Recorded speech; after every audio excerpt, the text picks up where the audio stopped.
not here for with 5-3-2. Scott Parker had real success against us with that system with Fulham.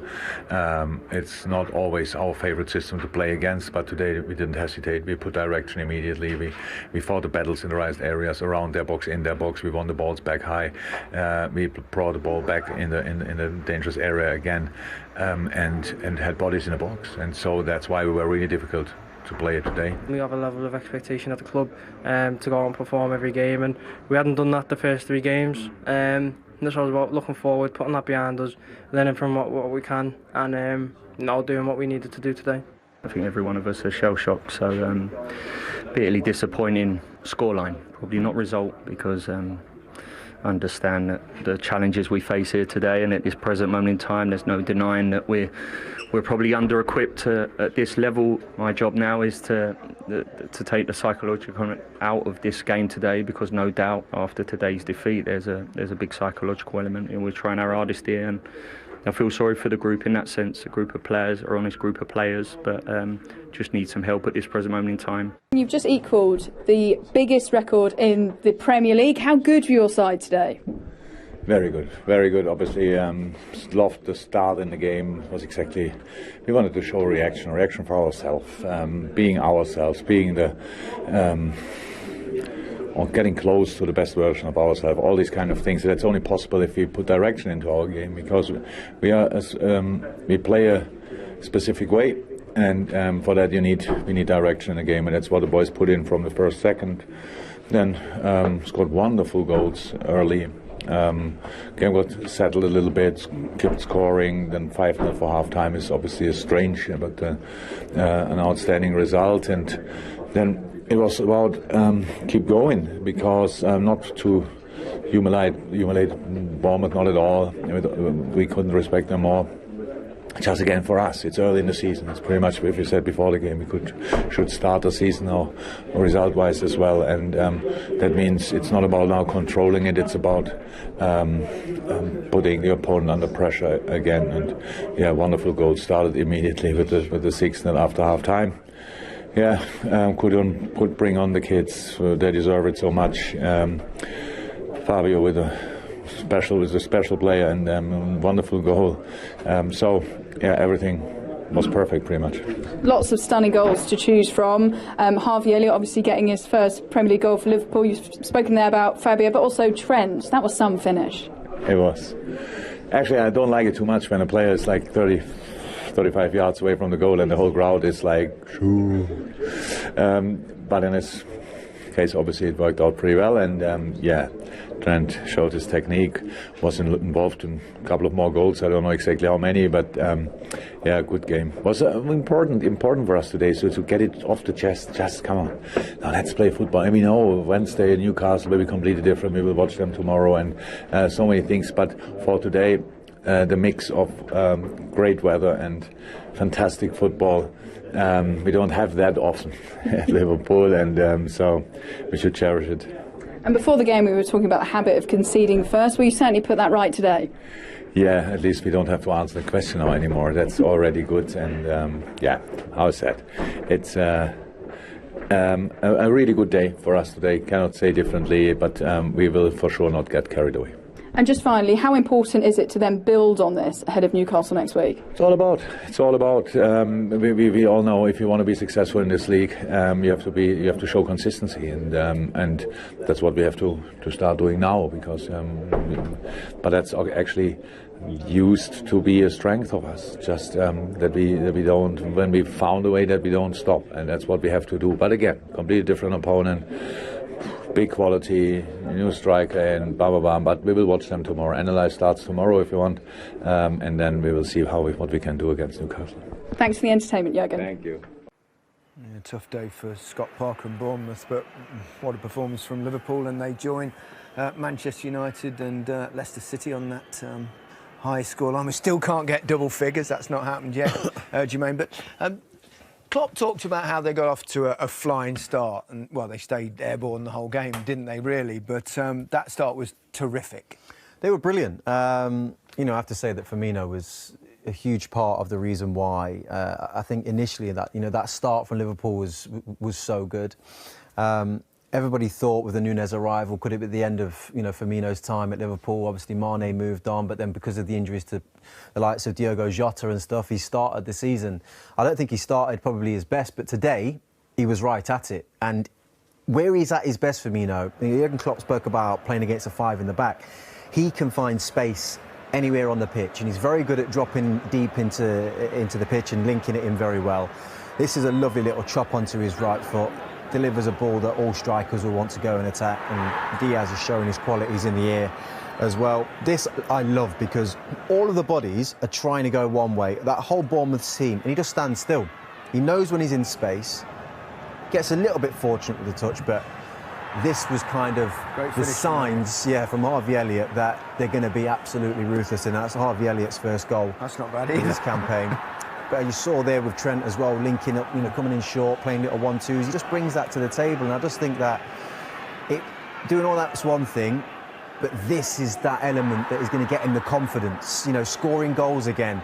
Took that one very well as it comes over his shoulder. Another poacher's goal, not great, you know, from the goalkeeper or the defenders, but you know, those couple of goals there are doing a world of good. And you know, I thought this element here from Jurgen Klopp was such a class. I thought, to be honest with you, I think he would have been in that situation as a young manager himself and understand what, you know, Scott Parker is going through. Good company there. Roberto Firmino comes the third to score 100 goals with Salah and Mane. I don't think Mane will score any more, not for Liverpool.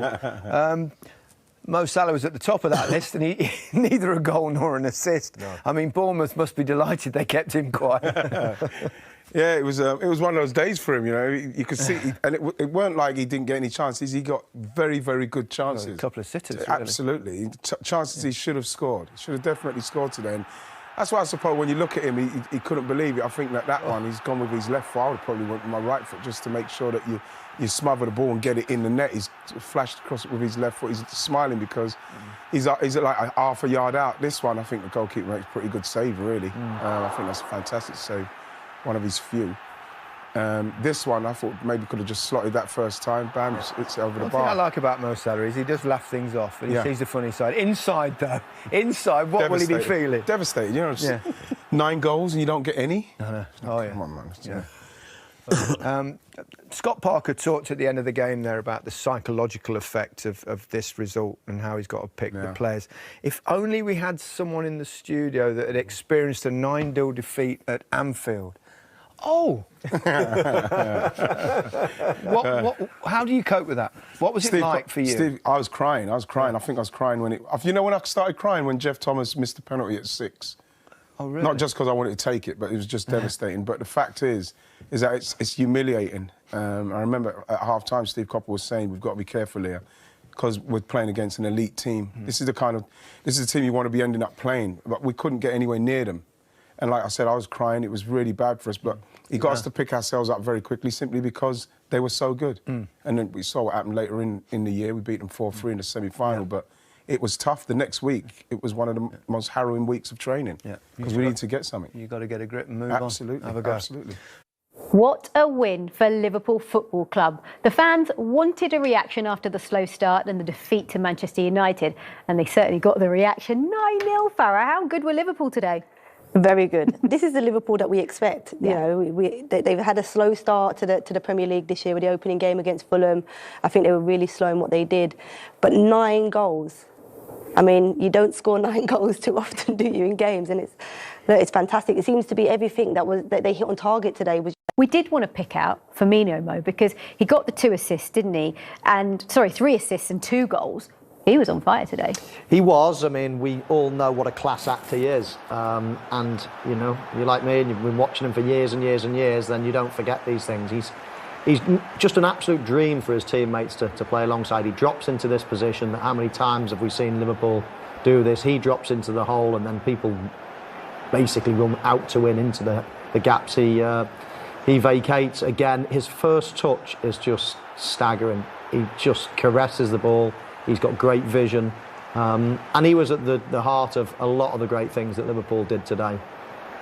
As you say, Seema, 2 goals, 3 assists. He was brilliant, Farah. He was, and you can see here, look, when you have strikers like Firmino, defenders struggle to know what to do. Do they go in with him, leave gaps for runners beyond? Do they stay and allow him to turn and have the space? And when they do that, he's able to create the chances he does. So it's a difficult position. We always talk about the false nine, and he does it really well. He's probably one of the first, with Liverpool to do it, and he was phenomenal today. And he looks like the Firmino of old. He was playing with a smile on his face, and that's what we're used to seeing. I know he's had a few niggles. He's been in and out of the team last season. But today, this is the Firmino, Liverpool fans expect to perform like. And what we did look at before the game, Seema, is the way that Liverpool front three played really wide against Manchester United. Not connected whatsoever. If you're going to play someone like Firmino as a number 9, you need players running off him. He's not going to sprint away from anyone. You need to get close to him for flicks around the corner and to, as I say, fill into the areas that he vacates. And that's what Liverpool did today.